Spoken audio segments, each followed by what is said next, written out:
tengo tres objetivos que me gustaría lograr en esta corta introducción. Una es que ustedes puedan tener elementos para preguntar. Sabemos que esto en todo el mundo es una cuestión difícil. Muchas veces tenemos miedo, pero ¿y si le pregunto? ¿Y si se lo toma mal? Ay, es muy personal. Bueno, hay maneras de poder preguntar sin que todo esto se genere. Digamos que sí, hemos preguntado y la persona responde sí. Uy, ahí viene el segundo momento de pánico. ¿Qué hago ahora? Y ahí también me gustaría darle algunos elementos para poder ver qué hago. La persona dice que sí, hay problemas de violencia o cómo se lo llame, porque sabemos que muchas veces la persona no dice estoy sometida a violencia. Bueno, a veces pasa que, y nosotros nos damos cuenta de que no es solamente a veces pasa que hay otras cosas. Entonces, ¿cómo seguimos? ¿Cuál es el siguiente paso? Y el tercero se trata de cómo motivar para el cambio. Otra cosa interesante de pensar es la siguiente. Sabemos que que la violencia doméstica es un problema que está en todos los niveles.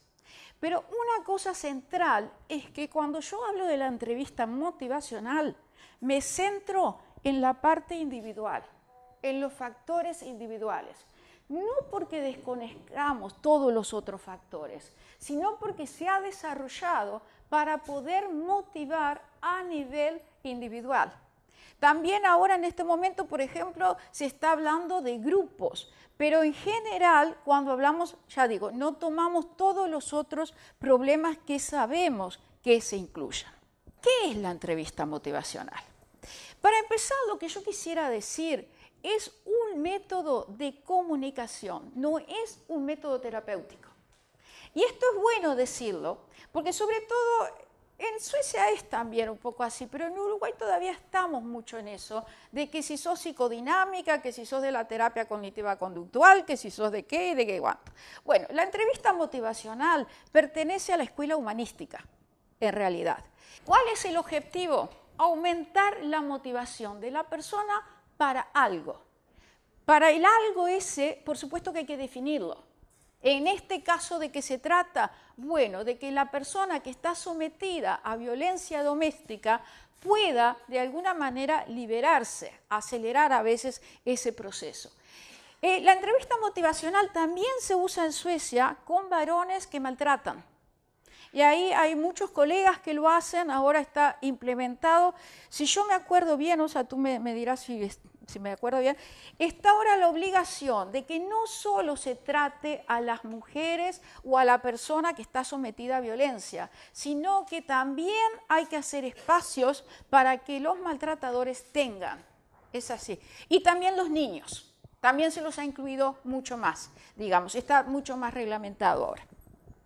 Por el otro lado, se trata de que no que le digamos a la persona tenés que hacer, sino que se trata de intentar sacar de la persona los elementos que la puedan o lo puedan motivar. Ustedes van a notar que yo no uso la palabra de que son siempre los varones los que ejercen violencia, porque en el caso de las relaciones homosexuales también hay violencia. Y también se ha visto que a veces llega una mujer maltratada y le dicen, qué lindo que tu amiga está ahí. Y es una relación de pareja. Y por ahí es esa amiga que ha ejercido violencia. Por eso es siempre mi recomendación, antes de que sabemos si es hombre o mujer, hablen de pareja. Después la mujer o la persona dirá, bueno, sí, es mi compañera o mi compañero. Pero que no tomamos por sentado, porque entonces de alguna manera discriminamos a la persona que viene con su pareja y siente, ay, mi pareja que tiene que ser un hombre.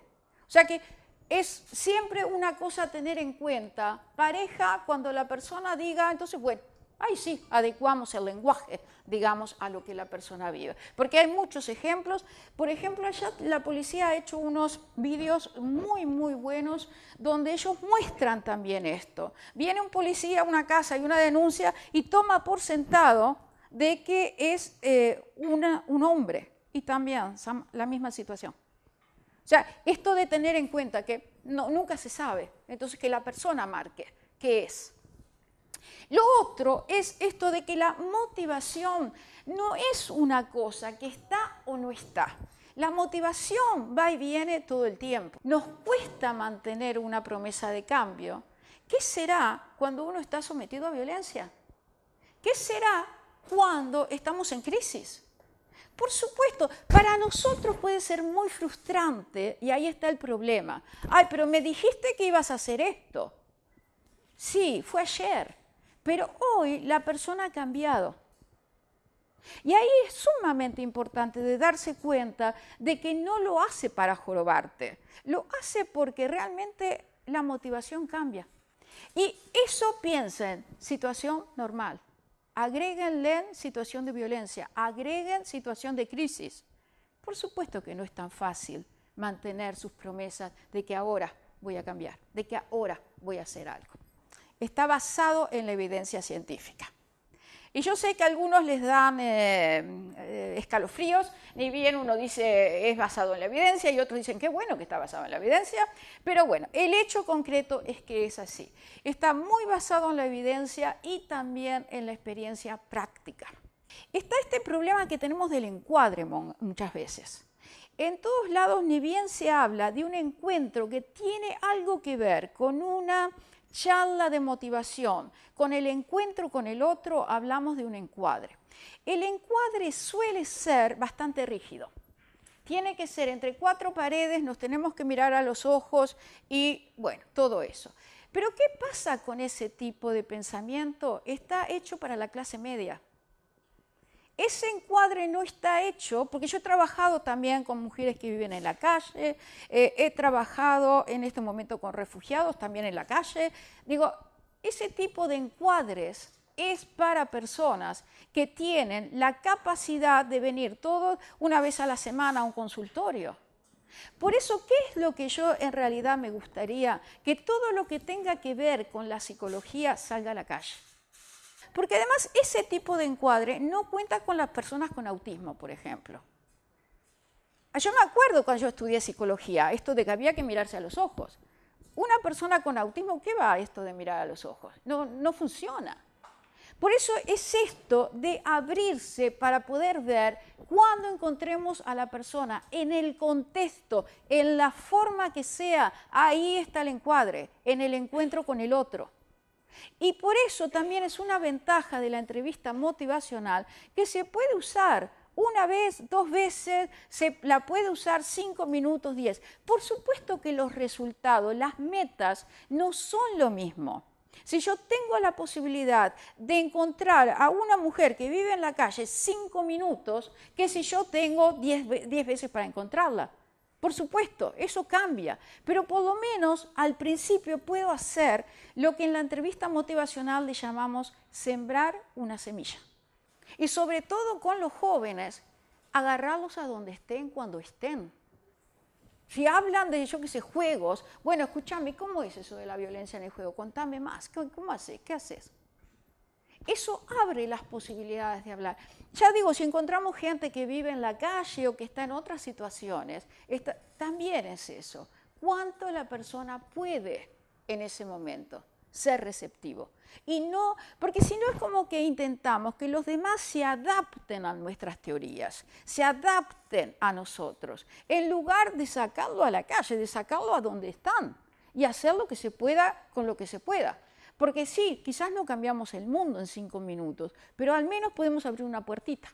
En la entrevista motivacional está algo que se llama el espíritu o la actitud, me gusta más llamarlo, porque es más concreto. ¿Qué tiene que ver con esto? Cuando encontramos a una persona, vamos a empezar a hablar de cualquier cosa. Piensen que una de las cosas que motiva muchas veces y que además ayuda a establecer un vínculo. Y a propósito de esto quiero decir también que el vínculo no tiene por qué ser muy profundo, no necesariamente, porque una persona en crisis está mucho más abierta que normalmente, pero no es necesariamente que tenga que establecerse un enorme vínculo. Yo en eso creo mucho más en el rioplatense Pichon Rivière, que dice que el vínculo se hace en la tarea. Yo he creído siempre mucho más en eso, de que la relación no se establece ahora y se queda fija para siempre. Y además hay investigaciones, un investigador que se llama Safran, él ha dicho, lo ha conceptualizado de la mejor manera. El vínculo, por supuesto que va y viene también. Y lo que en realidad hace la diferencia, dice él, cuando los técnicos hacen algo que no está muy bien, ponele que yo te empiezo a dar consejos acerca de algo de tu vida y vos no querés. Bueno, por supuesto que te vas a enojar conmigo, con todo el derecho. Y ahí está, lo que él dice es, bueno, pedí disculpas. Eso repara la relación, más que querer que el vínculo esté desde el principio. Porque digo, por supuesto, porque muchos otros problemas que hay, que muchas veces les exigimos a las personas que nos traten que confíen en nosotros. Y eso siempre me enoja un poco. ¿Por qué van a confiar en nosotros? Digo, la confianza se crea. No es una cosa que solo por el hecho de que ahora te encontré tenés que confiar. A veces es como una exigencia que tenemos de que el otro tenga que confiar. Y yo digo, alcanza con que confíe un poquitito para estar ahí. Nosotros podemos ser expertos en una materia, en dos materias, pero es la persona que es experta en sí misma. ¿Y esto por qué es muy, muy central? El ser experto en algo, en saber mucho de algo, tiene sus ventajas y sus desventajas. La ventaja, claro, sabemos, nos sentimos seguros. La desventaja es que hay mucho que tomamos por sentado. Hay mucho que creemos de que yo sé cómo lo viviste. Y piensen, una persona que ha sido maltratada, sometida a violencia de algún tipo, y empieza a hablar, empieza con su relato, y nosotros le decimos, exacto, yo sé exactamente cómo es. Sí, sí, sí, sí.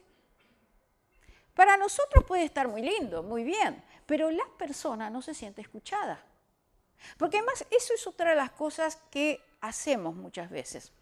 Hay investigaciones que muestran que interrumpimos al otro después de 11 segundos. ¿Qué pasa cuando estamos preocupados por la persona? Queremos ayudar. Es peor. Y es una paradoja. En realidad queremos ayudar, en realidad queremos realmente estimular al otro. Pero al contrario, ni bien el otro empieza a hablar, empieza con su relato, interrumpimos. Y empezamos, bueno, lo mejor para vos es. Ni una chance. Y lo que hay que pensar es que, de alguna manera, recuerden, desen un abrazo a ustedes mismos porque lo hacemos por amor, lo hacemos por cariño, pero al mismo tiempo y lamentablemente no ayudamos a la persona. El cariño no alcanza muchas veces, las buenas intenciones no alcanzan muchas veces. Entonces, a pesar de que estamos ahí, que queremos ayudar al otro, ¿cuál es la recomendación? Callarse la boca. Yo me acuerdo cuando trabajaba con mujeres que vivían en la calle, que también a veces estaban expuestas a situaciones terribles, y por supuesto que yo muchas veces empezaba, bueno, pero vos tenés que pensar que tenés que pedir ayuda porque... Y la respuesta venía, por supuesto, pero ¿y vos qué sos? Ya te he dicho que yo no quiero. Entonces, lo cómico un poco era, las veces que yo estaba descansada, ahí me daba cuenta y no, bueno, contame, ¿qué pensás? Yo qué sé, a pesar de que yo estaba muy preocupada. Las veces que yo no estaba descansada, ahí empezaba. Pero escúchame, tenés que pedir ayuda. Tenés realmente que hacer esto o lo otro, porque... Y claro, ahí venía. Lo otro era, las otras veces que estaba más o menos, yo me acuerdo de muchas veces que yo empezaba, pero vos tenés que... ¿Qué es lo que pensás? Pero era un esfuerzo enorme, esto de realmente retirarse, decir, Liria, callate la boca acá y dale paso, porque vos sabés que no va a funcionar. Y ahí, digamos, está esto de tratar al otro como experto en su persona. Lo mismo pasa con los diagnósticos. Sí, podemos saber mucho de muchos diagnósticos, pero lo importante es que la persona relate cómo vive esto. Autonomía quiere decir el derecho a resolver uno mismo sobre su vida. Y esto también puede sonar muy lindo y muy fácil, pero es terriblemente difícil de realmente en una situación de estas decirle a la persona, está bien, si querés puedes volver, pero sos tú la que resolvés. Y es tan importante porque todos tenemos la necesidad de resolver nosotros mismos. Y esto también es una paradoja porque las investigaciones que hay demuestran que en realidad es muy poco lo que decidimos por cuenta propia. Pero de todas maneras la necesidad es la misma. Lo otro tiene que ver con motivar. Y ahí tenemos muchas cosas para pensar, pero algunas es cómo hacemos para ayudar a la persona a que se ponga en contacto con lo que pueda motivar. Hay algunas palabras claves. La primera, ¿qué necesita la persona? La segunda, ¿cuáles pueden ser las metas de la persona? Y la tercera son los valores.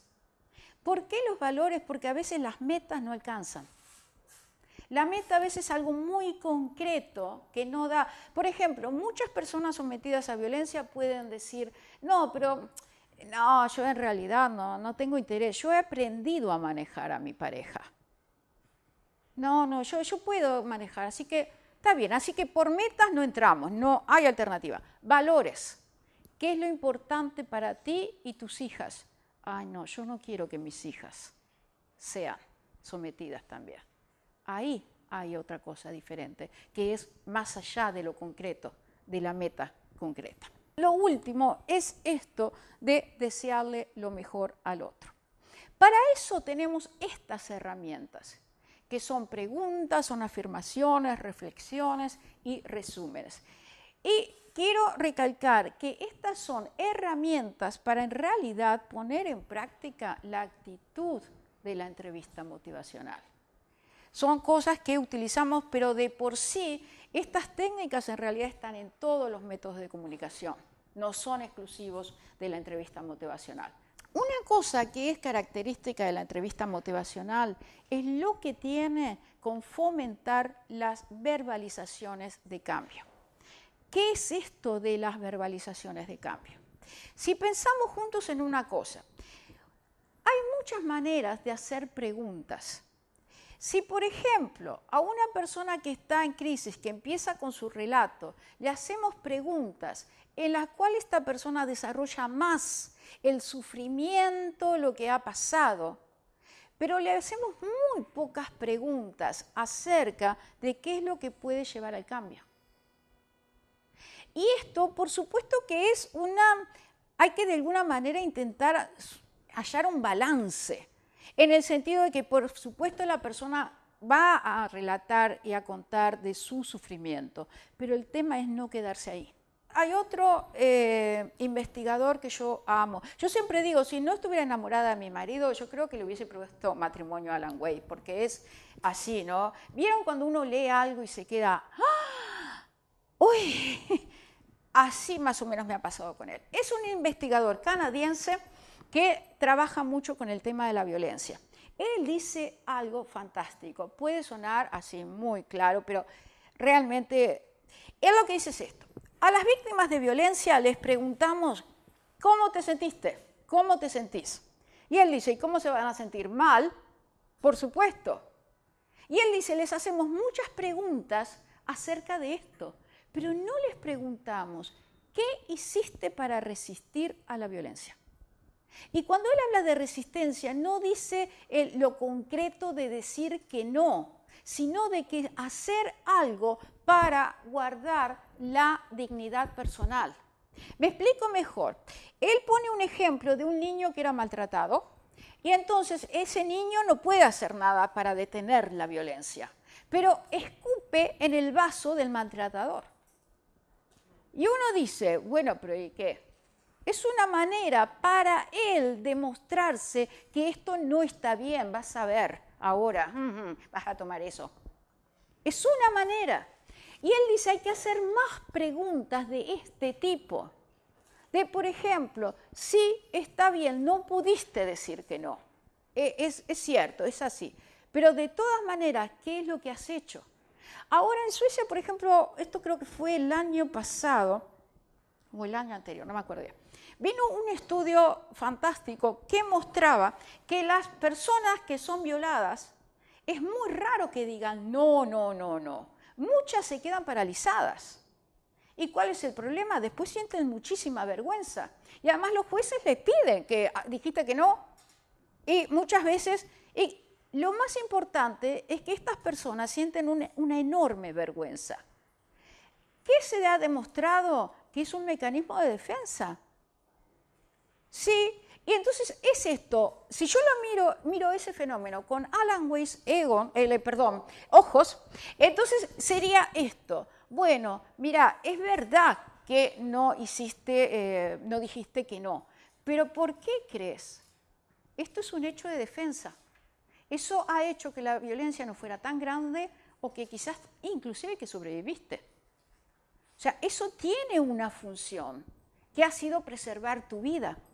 Y ahí está a lo que me refiero, cuando uno ve de que, bueno, sí, hay cosas que uno hace a veces que para el otro no son actos de resistencia, pero son para uno. Y entonces esto de marcar más, de hacer más ese tipo de preguntas. En la entrevista motivacional se trata de hacer más preguntas de este tipo para ayudar a la persona a verbalizar. ¿Por qué? Porque también hay mucha investigación que muestra. Pónganle que yo les diga, bueno, miren, yo soy experta en tomar mate. Y a partir de ahora, ustedes que están con el mate acá, no más mate, nunca más, porque no es bueno para la salud de ustedes. Científicamente demostrado, a partir de hoy, no más mate. ¿Cuántos de ustedes me harían caso? Piensen, si ustedes se encuentran a una persona sometida a violencia y le empiezan a decir, tenés que hacer esto y lo otro, porque es lo mejor para vos. Estamos ahí también. Porque no importa esto de que díganle que yo tenga razón en esto de que el mate no es muy bueno para la salud. No hay manera. Y además lo que la investigación muestra es que lo que decimos, las razones que nosotros mismos damos para un posible cambio tienen mucho más valor que lo que los otros dicen. Con una excepción. Si ustedes están a punto de dejar de tomar mate, porque han llegado a esa conclusión, yo soy una experta del mate, entonces dicen, qué bueno, Liria piensa como yo. Porque también hay más investigaciones que dicen, cuando viene información a nosotros con la cual estamos de acuerdo, entonces le atribuimos a esa persona propiedades positivas. Cuando el otro dice algo con lo cual no estamos de acuerdo, le atribuimos propiedades negativas. Esto de, por ejemplo, este es inteligente porque piensa como yo, pero este es tonto porque no piensa como yo. Y piensan que eso lo hacemos todo el tiempo. Por eso es tan importante esto de que, bueno, ¿viene de mí o no? Eso es lo interesante. Y por eso es tan importante intentar que la persona misma verbalice aquello que tenga que ver con lenguaje de cambio. Después, estas son unas sugerencias de preguntas, pero por supuesto siempre adaptadas a ustedes, al lenguaje de ustedes, a la persona. Siempre está eso en la entrevista motivacional. Adaptar, así pasa con el otro, con la población que trabajamos, con lo que hacemos en ese momento. Pero, yo digo, estas son unas preguntas claves que se pueden hacer diferentes de todas las maneras. Acá tienen un ejemplo que puede ser bueno que lo veamos juntos. Digamos que la persona les dice, por supuesto que quiero tener otra clase de relación. Cuando las personas han dicho, pero nos amamos, me amas, yo he dicho, pero eso no puede ser amor. No. Pero por supuesto me han corregido con todo. ¿Quién sos vos para decir lo que es el amor? ¿Quién sos vos para decir si nos amamos o no nos amamos? Por supuesto. Es totalmente lógico. Entonces es eso de cuando se trata de esto, que es una causa muy común, no entrar en el tema del amor, sino ir a esto. Primero tratar de atrapar lo que tiene que ver con el lenguaje que hace que la persona se quiera quedar en esa situación. Y después agregar lo que pueda ser el lenguaje de cambio. Y el tercer paso es pedirle a la persona que cuente más de esto. Repito, el primer paso tiene que ver con darle como una especie de crédito, no se dice, no me sale la palabra exacta, pero mostrarle, te escuché, Ok, tú amas a tu pareja, pero después agregar al mismo tiempo que. ¿Por qué es tan importante al mismo tiempo que? Porque señala que son dos cosas que pueden estar juntas. Tú podés amar a tu pareja y al mismo tiempo no querer vivir violencia. Porque de hecho muchas de las personas que han dejado a sus parejas han dicho, yo amo todavía a mi pareja, pero no quiero seguir en la relación. Y lo último, pedirle que desarrolle el lenguaje de cambio en esto. ¿Qué tipo de relación quisieras vivir? ¿Cómo sería? Recuerden, puede ser muy pequeñito lo que venga, pero tiene valor porque viene de la persona. Muchas veces es así, de que si viene de nuestra parte, cuando la persona no está para nada convencida, entonces se puede vivir como que estamos intentando convencer. Empiecen a entrenarse en sus casas, con los amigos, con los compañeros de trabajo, porque parece una cosa muy nimia, pero es tan importante de que antes de que entremos a hablar, podamos escuchar. Y eso se requiere práctica. Recuerden que hay cosas que son fundamentales para poder introducir la pregunta. La primera puede ser que encuentren una frase que sea una frase, no se me ocurre una palabra mejor, de transición. Han estado hablando con la persona de otras cosas y de pronto van a introducir el tema de la pregunta. ¿Qué es lo que normalmente queremos saber? ¿Por qué me preguntas a mí? Y ahí tenemos situaciones de que puede ser de que se le pregunte a todas a partir de la situación o de la institución en que trabajen. Puede ser de que no, porque mira, yo he observado, y por eso me gustaría preguntarte, lo otro es confidencialidad. ¿Qué vas a hacer con mi respuesta? Es súper importante. Y lo tercero, posibilidades de ayuda. Después esto lo pueden armar con las palabras que quieran, como quieran, pero recuerden esas tres cosas. ¿Por qué me preguntas? ¿Qué pasa con mi respuesta? ¿Y qué posibilidades de ayuda hay? Si yo te cuento, bueno, ¿qué? ¿Me quedo acá? Entonces me voy para casa. Sino, ¿qué es lo que sucede con esa respuesta? Es totalmente importante para que la persona pueda responder a la pregunta. Reflejo correctivo. Yo estaba un poco en esto, pero se los quiero transmitir antes de terminar. Este reflejo correctivo tiene que ver con que ni bien sentimos que nosotros tenemos razón, se lo tenemos que decir al otro. Porque yo tengo razón y vos no. Desde la entrevista motivacional, es esta cuestión que yo lo simplifico mucho cuando digo nos tenemos que callar la boca. Pero lo que queremos decir es que sabemos que cuando yo empiezo a argumentar por el cambio para otra persona, el otro empieza a argumentar en contra. Lo cual quiere decir que esos argumentos ya son más y más refinados y se autoconvence más y más, lo que le llamamos que se hace un duelo de palabras. Esto, si hay algo que yo quisiera que se llevaran con ustedes hoy, es esto. Recuerden, a pesar de que tengan razón, es esto de, bueno, poner al otro en el centro y ver, está bien, tengo razón, pero si yo empiezo a insistir, ¿pierdo a la persona o no? Porque, por supuesto, muchas veces van a oír, o a veces quizás ustedes piensan, no, pero yo tengo que decirle. Sí, tenés que decirle, pero mira el resultado. Si el resultado es que la persona cambia, seguí con lo que funciona. Pero si ves que la persona empieza a decir ya, sí, pero es una señal fuerte. Parate, hace más preguntas, escucha más. Te va a dar rabia, te va a dar mucha rabia tenerte que estar callado cuando sentís que en realidad tengo razón. Pero si ponemos al lugar del otro, acá está el otro, en ese caso nos motivamos para esto, porque muchas veces, por supuesto que a mí también me pasa esto de que, bueno, yo siento que tengo razón, pero me callo porque digo, si no pierdo a la persona, no viene más. 1.000.000 de gracias por hoy. Muchas gracias. Muchas gracias.